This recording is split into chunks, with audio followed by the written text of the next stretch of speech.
Good morning, Henrico County. What a treat to be here at Deep Run High School, where my two boys graduated a couple years ago, and a place where we had a big rally, I know, just 4 years ago at the presidential race, and we are glad to be back. Thanks for coming today.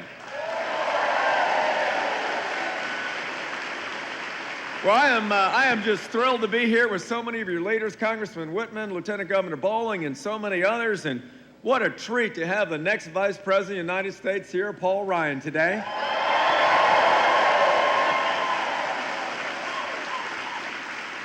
To show you how important he thinks Virginia is, he's only been a candidate for 6 days. 3 of them he spent here in Virginia.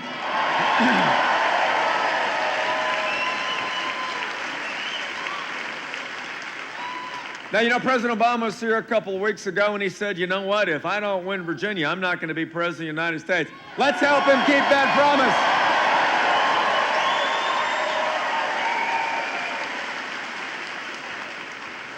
And isn't it great to have a candidate for vice president that actually knows what state he's in when he speaks?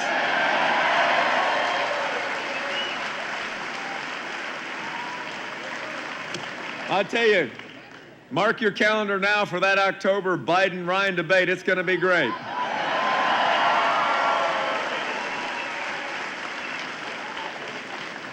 What a role for the state of Wisconsin. Reince Priebus, Scott Walker, the Green Bay Packers, and now Paul Ryan. It's been a great role. But it'll be even better in November when Wisconsin goes for Romney and Ryan and helps to carry this ticket. Well, listen, I am just delighted to be here with you today because our country needs a change in leadership. We have some problems in Washington. We have a surplus of rhetoric and a deficit of leadership and results, which is why we need Mitt Romney. We had that message of hope and change that we listened to 4 years ago. It's now become a record in a campaign of recession and fear and division. And that's not what we need. At this critical time for America, we need a team that is going to inspire with a positive, optimistic vision, the one that Ronald Reagan had for the American dream and the future of America. And that's what you get with Paul Ryan and Mitt Romney.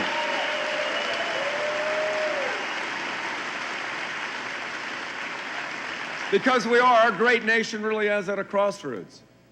We have a choice now this year between the status quo with big government, more taxes, an entitlement vision that we have out of this administration, or we have this vision of Mitt Romney and Paul Ryan that just says this is an opportunity society where if you work hard and dream big and use your God-given talents, you can be anything you want to be in the United States of America. That's what we need more of in our state, in our country.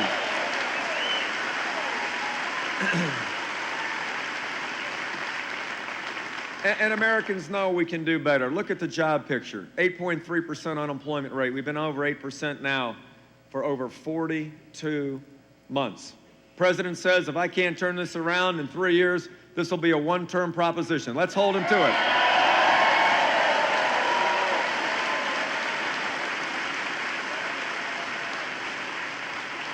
We are spending too much. We've overpromised, we've overspent, and now the bills are due. This great country, the United States of America, has more debt than any time in history.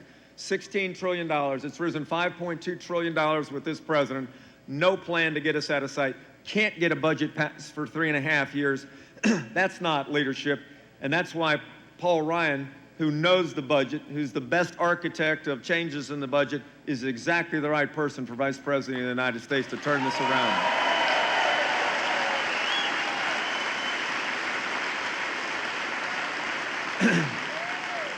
Here in Virginia, we have 350,000 men and women that bravely served in the armed forces, 830,000 veterans, and yet this president is standing as a bystander on the sideline and letting this sequestration bill go into effect that's going to cut nearly $1 trillion out of the defense budget over the next 10 years, hurt our armed forces, and cost 200,000 jobs in Virginia.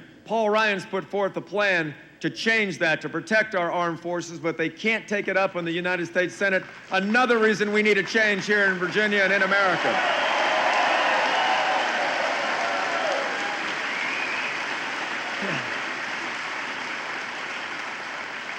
And finally, this is a team that's got a plan for the middle class. Mitt Romney and Paul Ryan have laid out a very forward-looking 5-point plan to how to get the middle class back to work, because the whole issue in this race is how do we get the greatest country on earth out of debt and back to work. And one of the ways to do that is with the energy industry. We're blessed so much in Virginia with coal and natural gas and nuclear and offshore and alternative energy industry, and yet this president and his administration, through the EPA, the Employment Prevention Agency, continues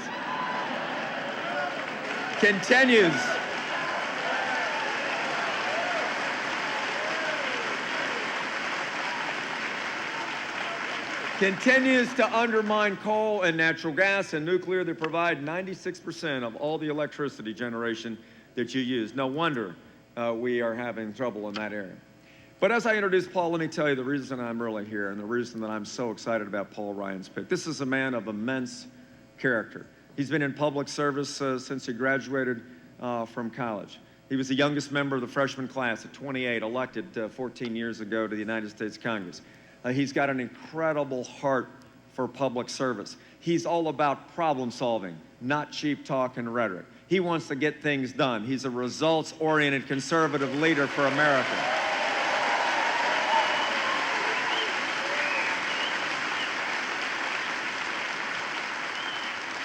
He'll bring those small-town Janesville, Wisconsin values to the Oval Office. He's got 3 kids, a beautiful wife. He's got a stake in the future of this country. I think he's a tremendous leader at the right time to help get America back to work and out of debt. Please welcome the next Vice President of the United States, Congressman Paul Ryan. Thanks a lot. I got to tell you, thank you. I'm not going to repeat what she said. It is great to be here in Glen Allen, home of the Deep Run Wildcats. I'll tell you. You know, my buddy Eric Cantor, I think his kids went to high school here. I got to tell you, that is a leader. I mean, he literally is our leader in the House of Representatives, is our majority leader. And thank you for sending this great leader to Congress from Richmond area. We really appreciate it. Thank you so much for that.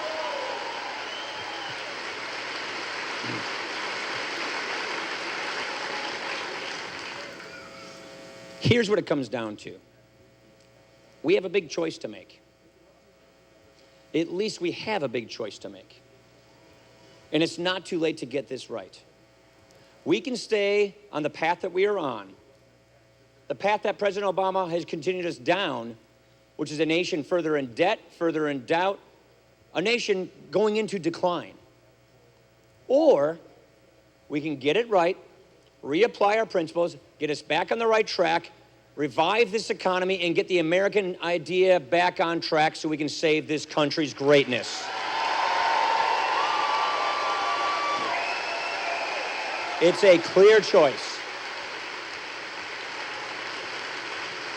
You see, politicians, President Obama, and too many politicians in Washington have been more worried about their next election than they've been worried about the next generation.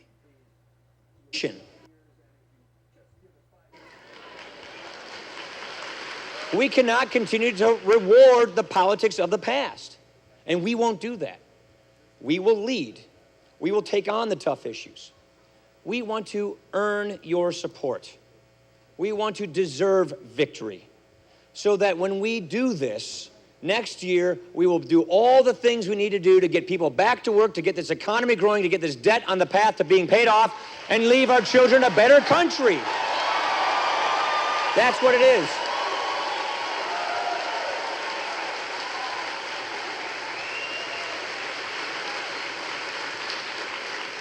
Now, undoubtedly, President Obama inherited a difficult situation when he came into office. The problem is, he made things much worse. And he's not changing tune, he's going in the same direction. So really what we have here is we have a president who's run out of ideas. And therefore we have a president who has decided that his campaign is going to be based on frustration and anger. Hope and change has now become attack and blame. We're not going to fall for that this year, are we? No. We're going to be offering solutions. We're going to be offering ideas to get this economy growing. Specifically, you see it right there on the wall. The Romney Plan for a Stronger Middle Class, a specific agenda to get higher take-home pay, more jobs in this economy. It's an agenda with the goal of creating 12 million jobs in the first 4 years. That's 345,000 jobs right here in Virginia.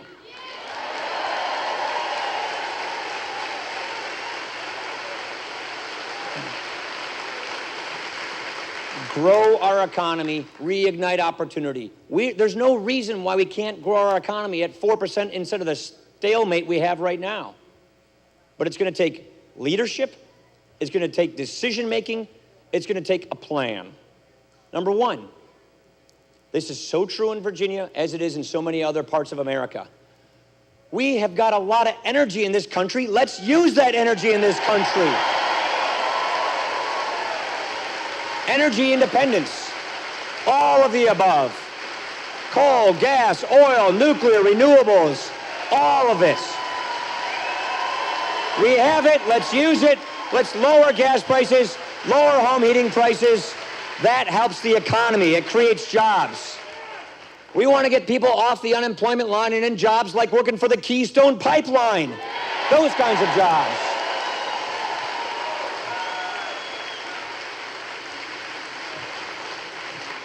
And skills. We've had a lot of people who are struggling. A lot of people are looking for work. A lot of people halfway through their careers, in their 40s and their 50s, who have lost their job and need new skills. So we need an education system and a job training system that makes sure people get the skills they need to get back on the path of prosperity. That is critical to getting this economy growing and preparing America's workforce for the 21st century.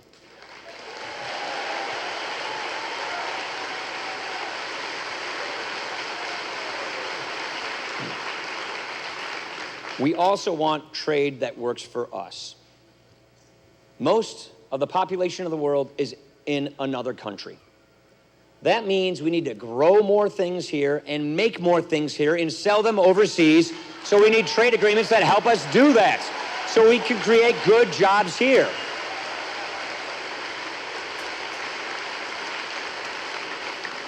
And one issue that is something that I've spent a lot of time on, it's really simple. We can't keep spending money we don't have.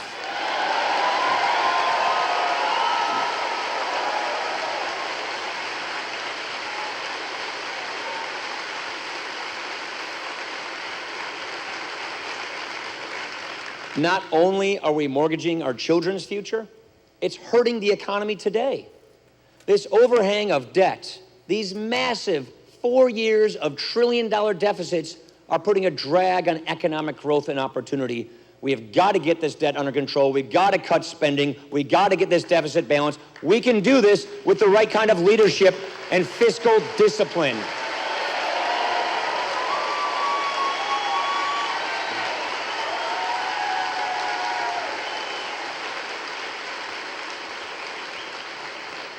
Now, the fifth point that I think is so important is that we should not have a government that stands in the way, that erects barriers to small business. We should have policies that help small businesses grow and create jobs. We want to champion small businesses.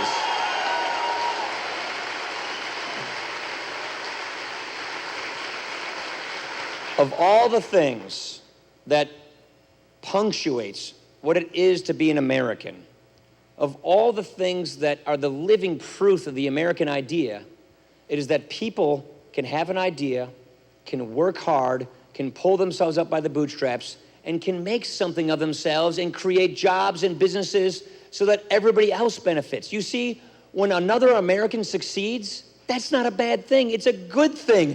We take pride in their success. We don't resent success.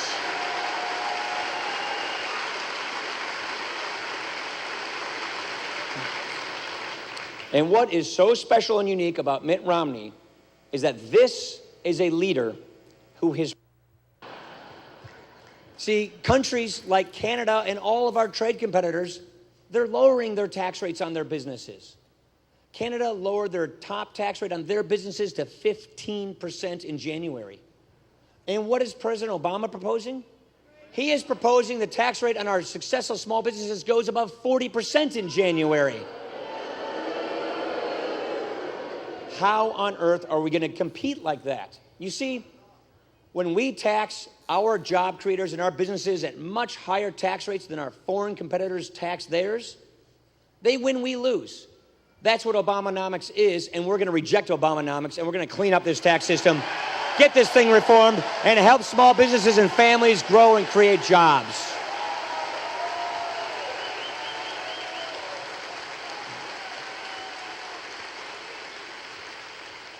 But that's not the worst of it.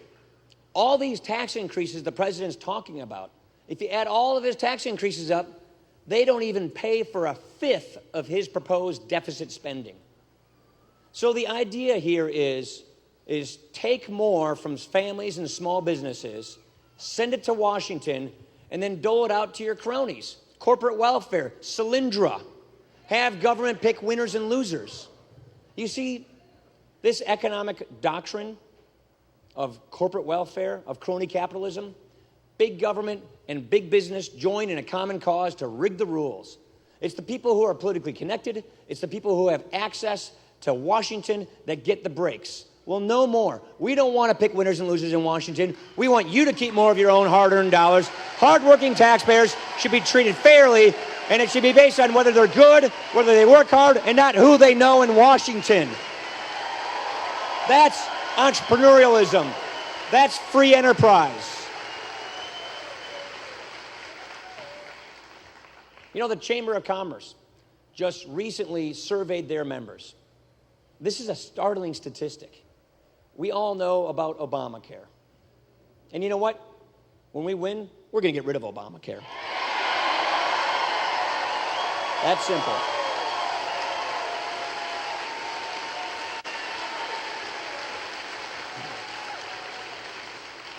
But the Chamber of Commerce surveyed their businesses, and 75% of those who were surveyed said just this one law, this massive healthcare law, with all of its rules and regulations and taxes, 75% of them are less likely to hire new workers.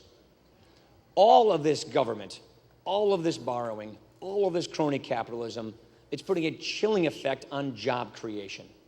If we get rid of these bad policies and replace them with the kinds that we know have proven to create jobs, we'll get back on track. We'll get this economy growing. And when you take a look at the differences between these two people, between President Obama, his record of failure, and between Mitt Romney, his record of achievement and success, it is such a clear, stark contrast. That's what we want. That's what we need.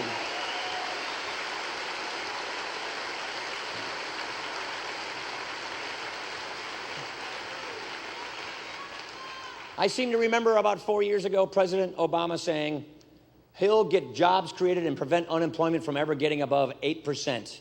It's been above 8% for 42 months. 23 million people. 23 million people are struggling to find work today. Nearly 1 out of 6 Americans are living in poverty today as a result of these policies. That's unacceptable. We want the American idea of opportunity, of upward mobility, of getting people back in the ladder of life so they can reach their destiny and tap their potential. When Mitt Romney was governor of Massachusetts, he turned things around. Unemployment went down. Over the last 4 years, household income for families in America has gone down $4,000. Under Mitt Romney's leadership, when he was governor, household income in his state went up $5,000.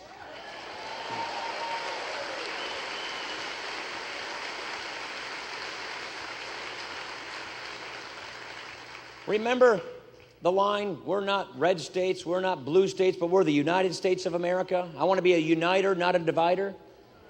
I tell you, I've served with 3 presidents since I've been in Congress. This is the most partisan atmosphere I have ever seen. This is not uniting, this is dividing. When Mitt Romney was governor, he was governor, a conservative Republican governor of a Democratic state with 87% of his legislature were Democrats. He didn't demonize them. He didn't attack them. He reached across the aisle, he got things done, and he balanced the budget without raising taxes. That's the kind of leadership we need.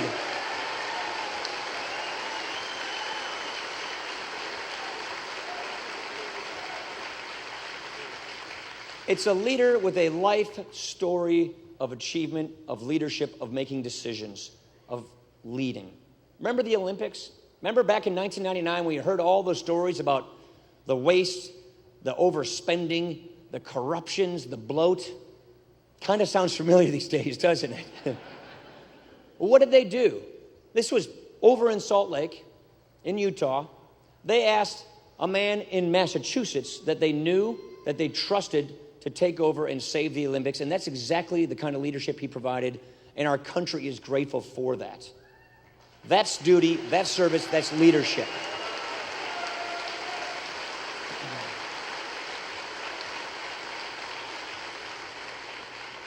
Now,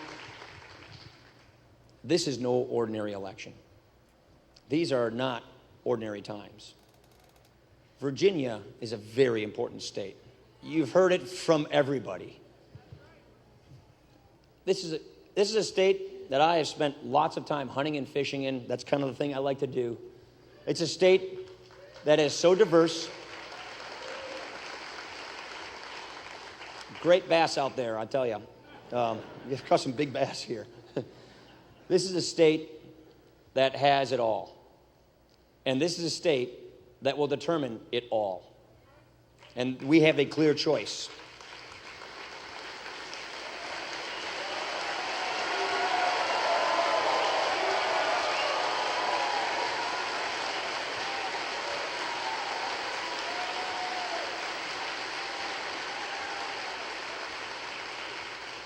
It's a state with great leaders. I see Rob Whitman there. I see Bill Bolling, and I see this fantastic Governor Bob McDonnell here. What leaders you have. You need to send us George Allen as well so we can get the United States Senate whipped into shape as well.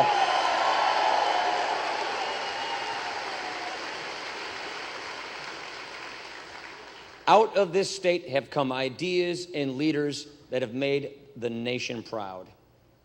I've spent my time in Charlottesville and all around. Thomas Jefferson said it better than anybody else could when he wrote those words in the Declaration of Independence. It's the essence of the American idea. And that's special because we're the only country founded on an idea. Our rights, they come from nature and God and not from government. That's what we are all about.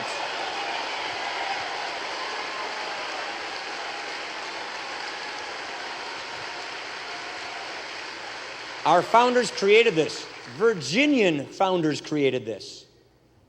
And our veterans have been securing it ever since, and we thank them for that.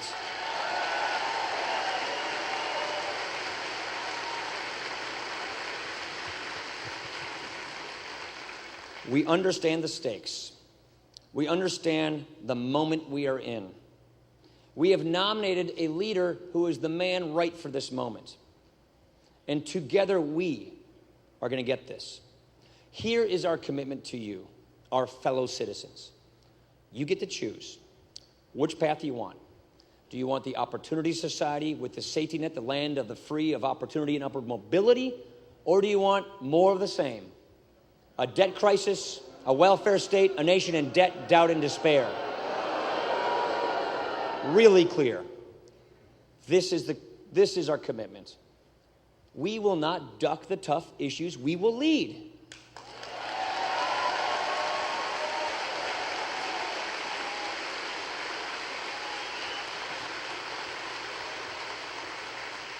And we will not blame others. We will take responsibility.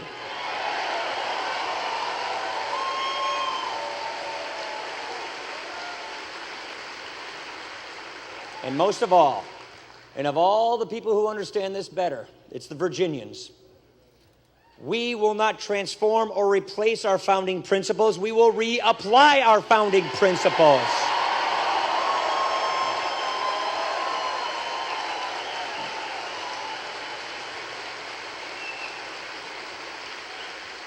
This is our generation's defining moment. This is the most important election in your lifetime, no matter what generation you come from. We can do this. We can turn this around. We can get this right. We can get our economy growing. We can get people back to work. We can look back at this moment as the moment we secure the future for our children and our grandchildren. And together, Virginia, we can get this done. Thank you very, very much, everybody. Thank you.